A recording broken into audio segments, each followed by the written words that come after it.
Hey, Kate here. You've been hearing a lot about the Louvre lately. Last month, thieves broke into the Paris Museum in broad daylight when the museum had just opened and made off with 8 pieces of royal jewelry. This spectacular heist captured the world news cycle and the imagination of the internet. But why are people so obsessed with the Louvre in general? What is it about this museum in particular? We decided to re-air a recent episode where we look at the enigmatic institution and dive into the many secrets and stories that it holds.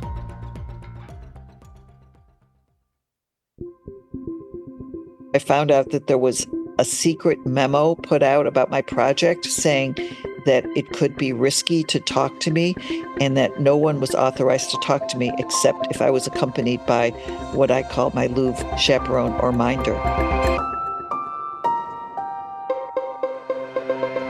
I'm Kate Brown, and this is The Art Angle, a podcast from ArtNet News.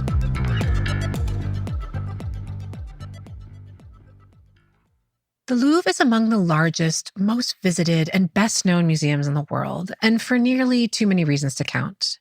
It's home to some of the most celebrated works of art, from the Venus de Milo to the Mona Lisa. Its blended contemporary and historic architecture is quite simply astounding. And it has a formidable past, stemming back through time well before the building became a museum in 1793. An institution and collection that has been a quiet witness to so much history and change is bound to have stories to tell. Elaine, contributing writer and former Paris bureau chief for the New York Times, has captured many of these in her newest book, Adventures in the Louvre: How to Fall in Love with the World's Greatest Museum, which is out this April with Norton and Company. Ciolino is acclaimed for her chronicles of French history, and she's the author of the New York Times bestseller The Only Street in Paris, The Seine, and La Séduction. And at the Louvre, she spoke to everyone, from the guards to the lead curators, and received unprecedented access to rooms that I didn't even know existed. I caught up with Elaine, who is based in Paris, to discuss the enigmatic and ever-enchanting Louvre and what she learned from her exploration of its many halls, backrooms, and basements. Elaine, it's great to have you on the show. Thank you so much for joining me on The Art Angle. Where am I finding you today? I'm in my dining room / office in Paris, France, where I've lived for more than 20 years. And I'm so happy to be with you.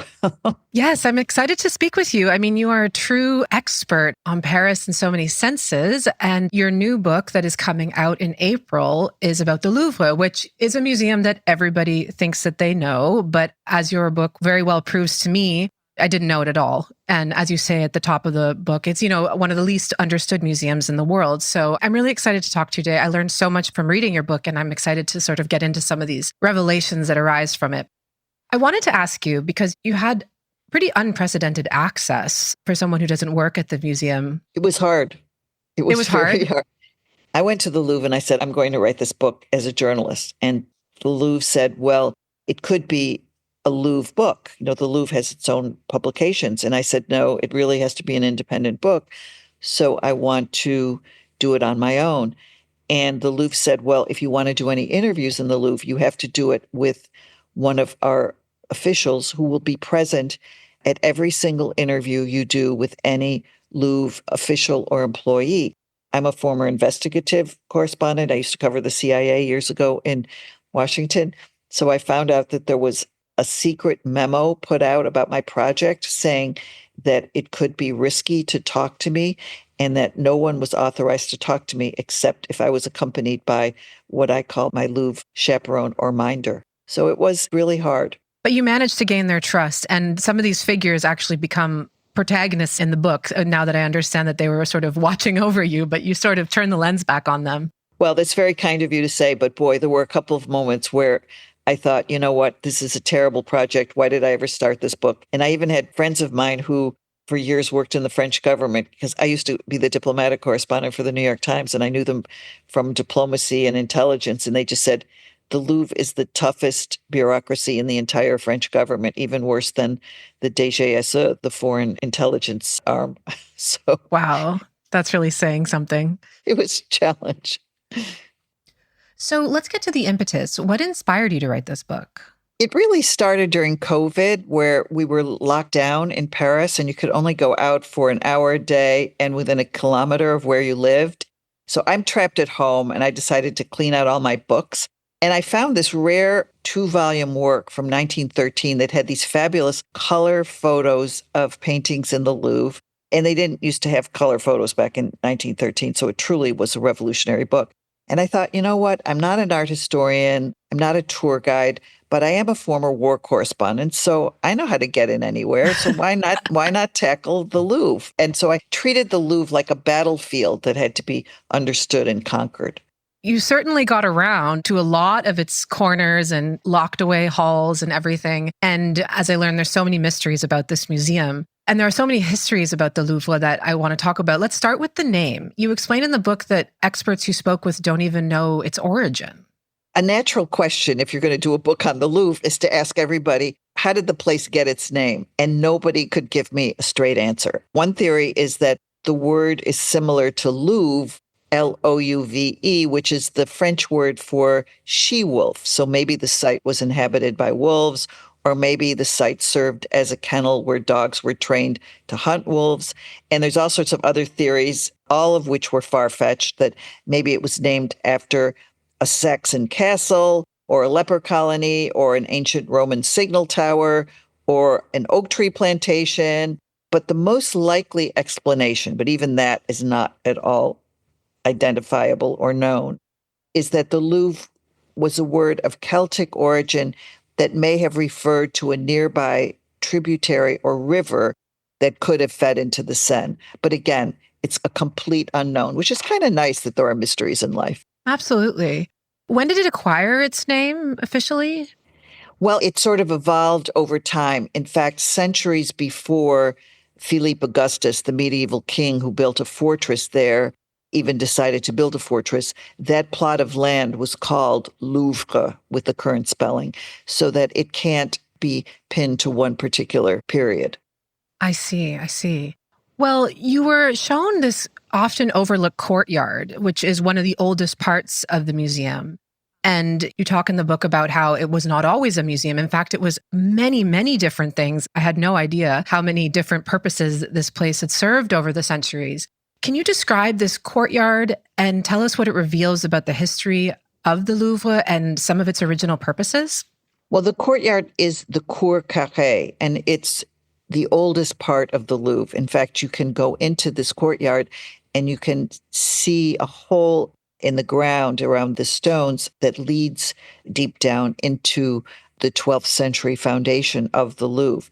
And it was developed over the centuries, but to me, it's one of the most magical places in Paris because you can sit in this incredibly large, beautifully constructed courtyard and not be intruded upon by the noises of 21st century Paris. You can even sometimes go and not even hear the sounds of the traffic outside. I call it one of my very special places in the museum.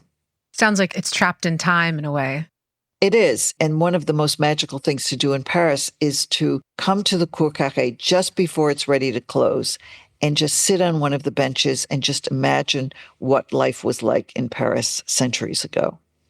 Well, we wouldn't have time to go through all of the centuries, which you tell in colorful detail in your book. But, skipping over a few, it eventually did become a private picture gallery for royal family members. And after the French Revolution, it became a quote unquote encyclopedic museum. And this is an interesting transition. Can you tell us about the story of this shift and what Napoleon's vision was when he enters the scene? And, beyond this expansion, how did this reshape the museum's role? Well, you're absolutely right, Kate. It started out as a fortress. Then it became a palace, and the various kings found it a very difficult place to live in.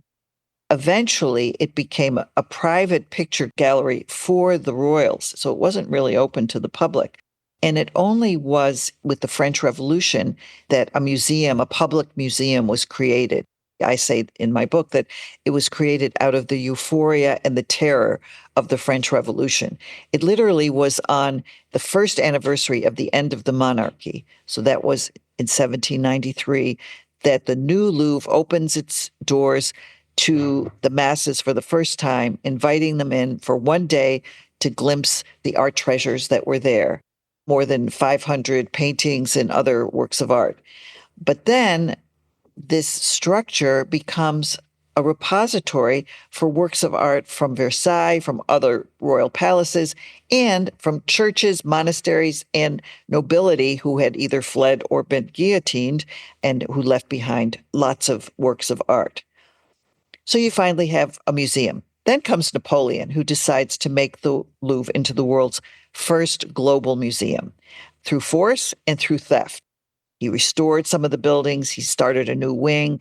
He renamed it the Museum Napoleon. He named it after himself. Of course he did. Well, of course he did. And I hope that Donald Trump and his team isn't listening to you, because they might decide to name the Kennedy Center the Trump Center, because this is what Napoleon did. He just decided, I don't want to call it the Louvre or the National Museum or anything else. I want to call it the Napoleon Museum.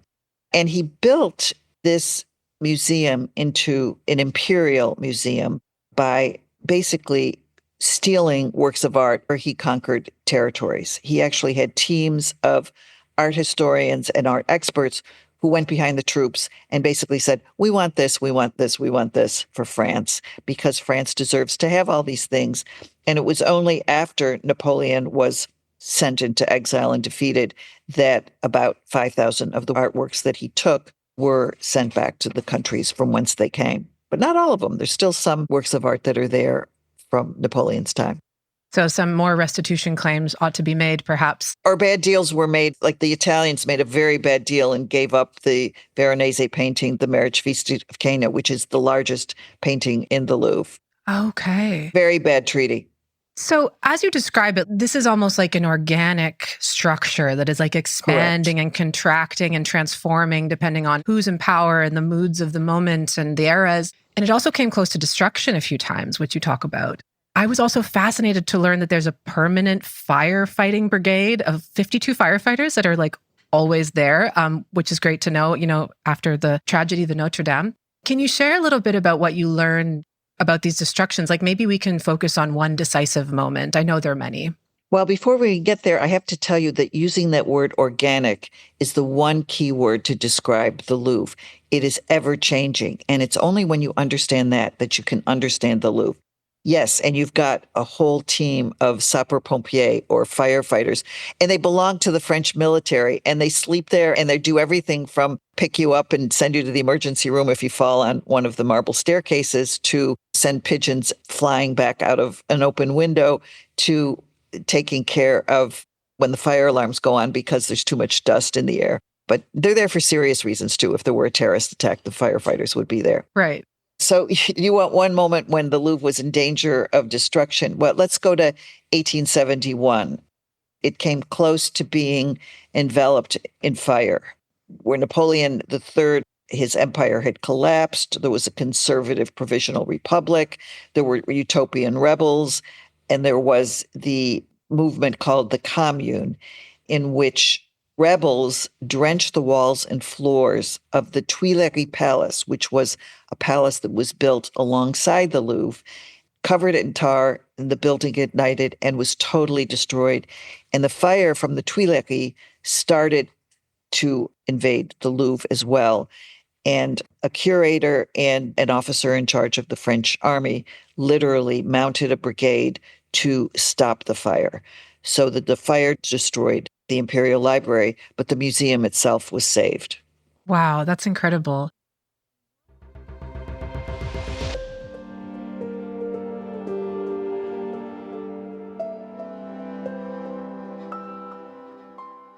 During World War II, at many points, it was also under threat, and the curators that were working there went to great lengths to disperse the collection into the provinces, which you speak about in the book. But I'd like to talk about the MNR, which is the Musée National Récupération collection, which you describe as these orphans of the museum, and there's more than 1,600 of them. I was astonished by this number. Could you speak about these quote-unquote orphans that exist since the war?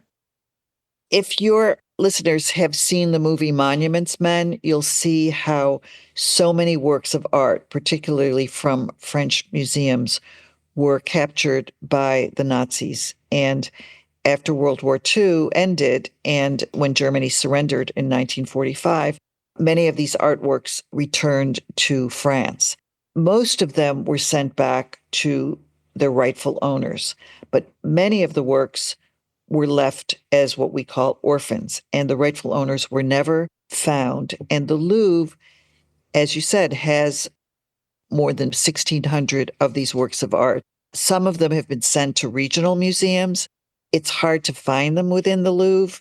There are two small rooms in the Louvre that have some of them hanging. I think they are pretty pitiful because instead of highlighting the fact that the Louvre is the protector and receptacle for these works of art, there are just two rooms with some of the paintings. In fact, some of the works of art are so important that they haven't been put into these rooms and they sit with different collections. So, for example, if you go into a room with the paintings of Géricault, you might find this wonderful profile of a lion, and very few people would ever look to see that in the description on the little label, it says MNR and what MNR means, and that this painting doesn't belong to the Louvre. It's just being kept by the Louvre in the hopes that maybe a rightful owner could be found. Right. So they sort of see themselves as temporary custodians, even though it's been so long. Yes, they're temporary custodians, but it's hard for normal visitors to know about this incredible part of the Louvre's history. That really seems like something they should be developing in their upcoming programming. That's a huge absence. Well, the problem is with all these things, Kate, it's money and will. You have to have the money to develop this whole area of the Louvre. You have to have the will to decide that this is a priority. And all that takes a huge amount of time and a huge amount of dough. Mm-hmm. And then there's all kinds of different stakeholders. I was interested when I read about the copy of the Mona Lisa, which they can't decide whether to put on display or not because this is part of the MNR quote unquote temporary collection until it finds its rightful owners. But of course, the main star of the museum is the original Mona Lisa, which I do want to turn to because we cannot skip her. There's so much lore around this work. And, you know, just like the Louvre, everyone feels like they have a sort of understanding of the story of how this painting came to be. But I learned a lot from your storytelling around it. You speak to so many different people at so many different levels of the museum's hierarchy. And one of them is Mr. Mona Lisa, as he's called. So could you tell us a bit about what you learned from him?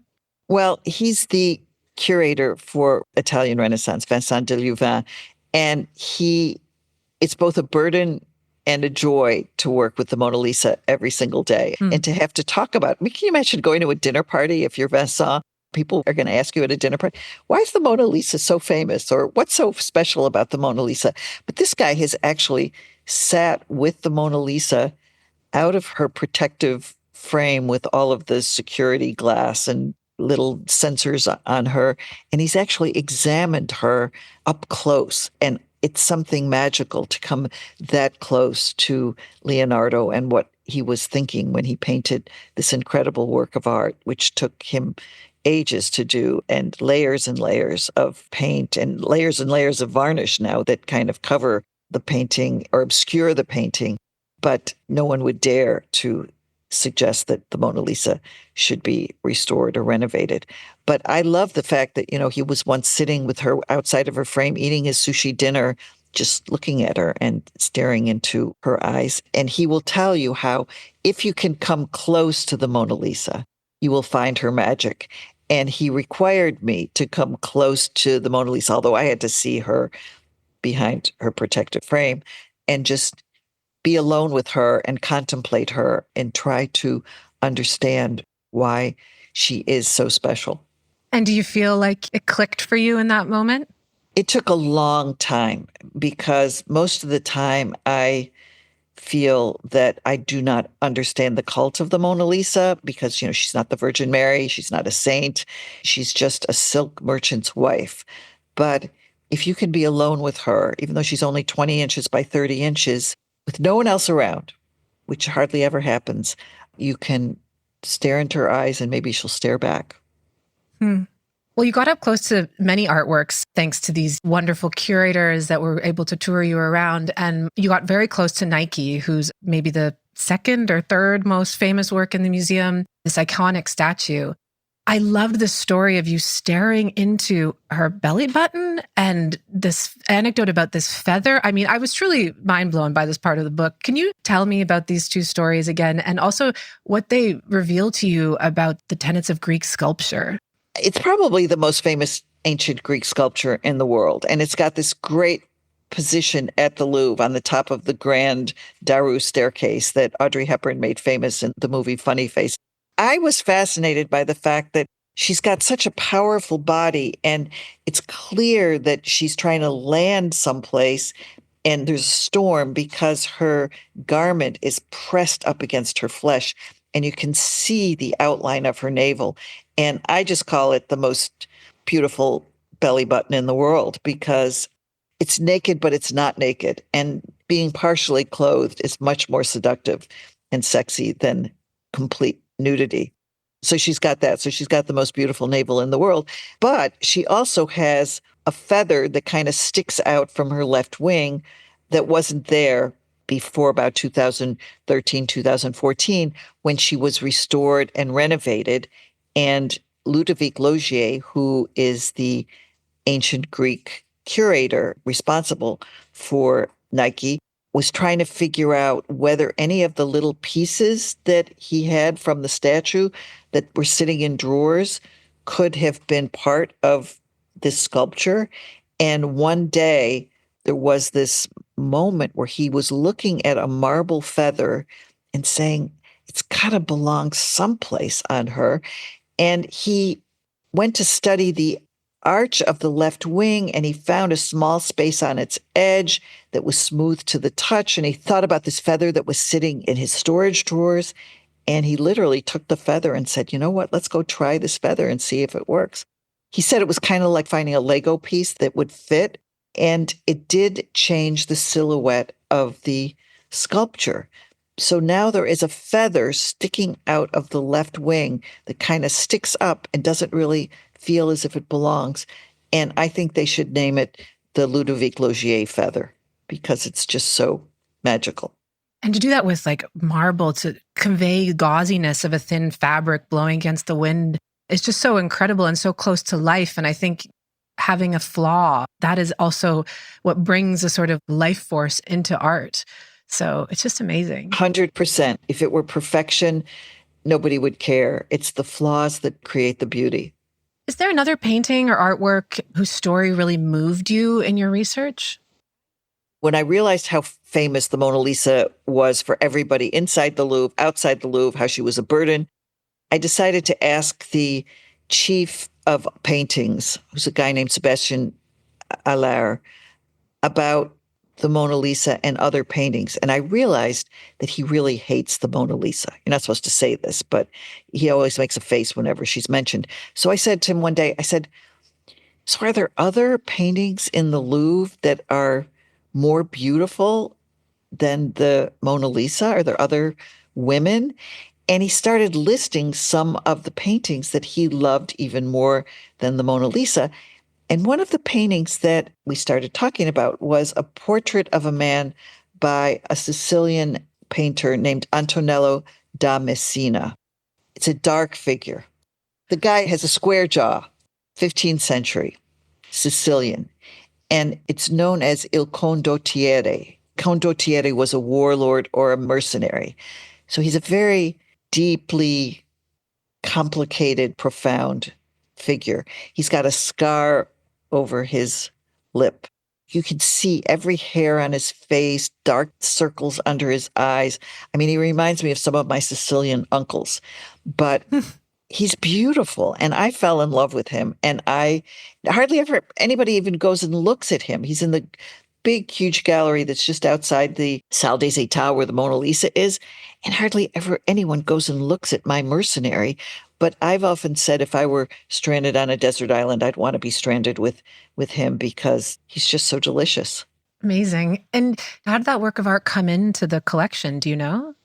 Do you know, Kate, I knew you were going to ask me a question that would stump me, and I have absolutely no idea how that. No, I think that's beautiful. Bravo. And now you've sent me back to the drawing boards, but this proves a point about the Louvre, is that you can never know the Louvre. Even Henri Loiret, who's the former director of the Louvre, said anybody who pretends to know the Louvre entirely is pretentious. So I come to you with great humility. I have absolutely no idea how the mercenary came to be part of the Louvre. There's room for a part 2 to this book then. Oh my gosh, a hardcover hasn't even come out and I'm already correcting it for the paperback. I mean, I just love this idea that you can never really get to know the museum and that it's constantly just offering you new things over and over again. It's kind of like a wonderful lover. It's like if you've been married for 40 years, you have to find new ways to keep the marriage exciting. But if you don't live in the same city as your lover and you see him or her only a few times a year, there's always something new to discover. That's kind of like what the Louvre is like. Absolutely. Yeah. On that note, the Louvre as a collection that has evolved over time has many overlooked perspectives, which you have delineated into chapters. You have this chapter called The Queer Universe. You look at women's roles. You look at the presence of Black figures and how they were spoken about over time. Persian viewpoint and the idea of Islamic enlightenment and how that exists there. These are massive topics that we cannot get into every single one of them. But is there one discovery in particular that really reshaped how you viewed the museum's history or how the museum sees itself? Yes, you could pick any subject and find it within the Louvre's walls. Say you're a fashion addict. You could go through the Louvre and just look at shoes. It sounds bizarre, but there are the most extraordinarily beautiful ribbon shoes, button shoes, tapestry shoes, sandals, boots, high heels in the Louvre. In fact, a whole book has been done just on the shoes of the Louvre. What I'd like to tell families who don't know what to do with their kids in the Louvre, because the Louvre can be just an exhausting museum for kids, is I say to them, bribe them and tell them, I will pay you $1 or €1 for every cat or dog that you find in the Louvre. And if you can find a lizard or a dinosaur or a snake, then you get €5 or $5. And it always works. If you're in the Louvre and you're hungry, you can go through the Louvre and think about food and just go look at all the food receptacles and beakers and bowls that are in the museum. This is what is so much fun. And you mentioned other serious subjects like queerness or skin color. Go look at the Louvre through the prism of gender bending, and you will find hermaphrodites in the Mesopotamian and Persian collection, for example. Whatever suits your fancy at that moment can be discovered at the Louvre. And it also, captures times in history that are problematic from our viewpoint, and it's important to see those things and deal with them and reckon with them. The way that women's bodies were treated in a lot of these classical paintings and so on. So that's fascinating. Well, there's a secret facility that I learned about, the C2RMF, which you managed brilliantly to gain access to. And I'd love if you could share what you saw there and what you learned about it. I do believe that this was where the Salvator Mundi spent a little bit of time. Yeah, people think that the whole Louvre structure belongs to the Louvre, but it doesn't.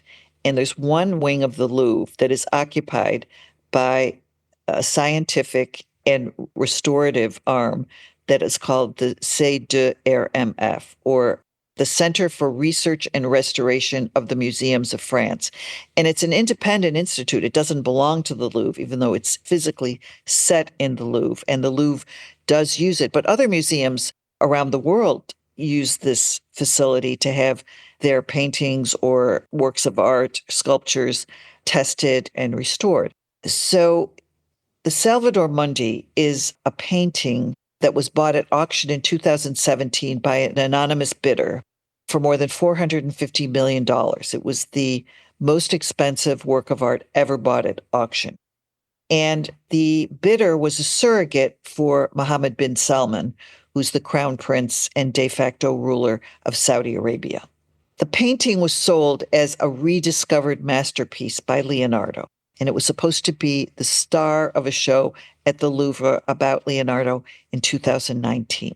So the Louvre agreed to have the painting secretly studied in this hidden laboratory, the C2RMF, and the scientists used all sorts of fluorescent X-rays and infrared scans, digital cameras, to determine that it was indeed a work of Leonardo. It was so secretive that people of the museum had to sign non-disclosure agreements saying that they wouldn't talk about the fact that this painting was being studied there. and they couldn't even call the painting by its name. So they decided to nickname it Voldemort, he who must not be named, the archenemy of Harry Potter. And the name stuck. It was quite a dramatic episode in the Louvre's history because the center, under the auspices of the Louvre, published a 46-page study of the painting that then disappeared. And the Louvre even denied that this book about the study existed. And so it created this whole mystery about the painting. Because what happened is that the Saudis wanted the painting to be shown in the exposition, in the exhibit, side by side with the Mona Lisa. They wanted this painting to be as important as the Mona Lisa. Well, the Mona Lisa wasn't going to become part of the exhibit because you couldn't move the Mona Lisa because it was too important. And the Saudis and the French got into a huge disagreement that went all the way up to President Macron of France. And in the end, the whole thing fell apart. And this 46-page study that was done about the painting was never released, and its existence was even denied. Except I got a copy of the document. Yeah. I love that. Yeah, and I did the story that ended up on the front page of the New York Times with David Kirkpatrick, who was an investigative reporter for the New York Times. And we just played it out so that when people said the book doesn't exist, I would say, well, you know what? I have a copy of the book. It underscores how you have to make friends everywhere throughout a bureaucracy in order to beat the bureaucracy. Mm-hmm.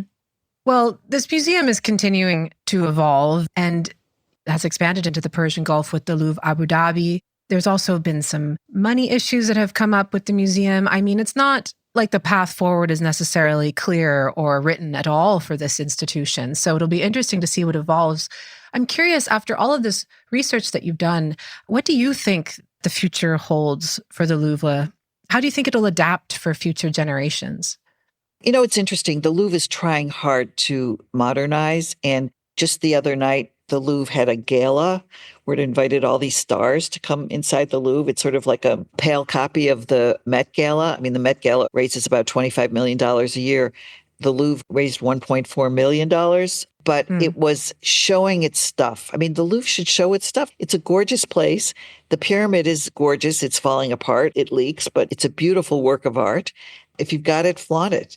The Louvre desperately needs a complete renovation, and that will happen eventually. Laurence Descartes, who is the current director of the Louvre, is also a brilliant bureaucratic infighter, and she wrote a memo which got leaked to a French newspaper that resulted in the French president deciding to give a big speech and announcing a renaissance for the Louvre, which will cost hundreds of millions of dollars and will take at least till 2031 to build a new wing for the Louvre under your favorite courtyard, the Cour Carrée, where they will put the Mona Lisa in a space all by herself, where they'll build exhibition space. There will be money for restoring and renovating the Louvre. The Louvre leaks horribly. It could use a whole new roof, probably. It needs everything. It needs decent restaurants. It needs more toilets. It needs better escalators. It needs more elevators.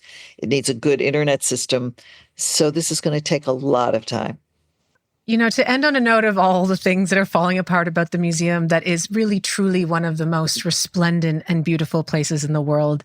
I think it really encompasses the many faces of this institution and what make it so enigmatic. And I just want to thank you so much for joining me today. And I really encourage everyone to pick up your book. It even has ghost stories in it. Comes out in April, so next month. So thank you so much, Elaine. Kate, thank you. And yes, there are ghosts in the Louvre, so be careful. Thanks again. Bye-bye.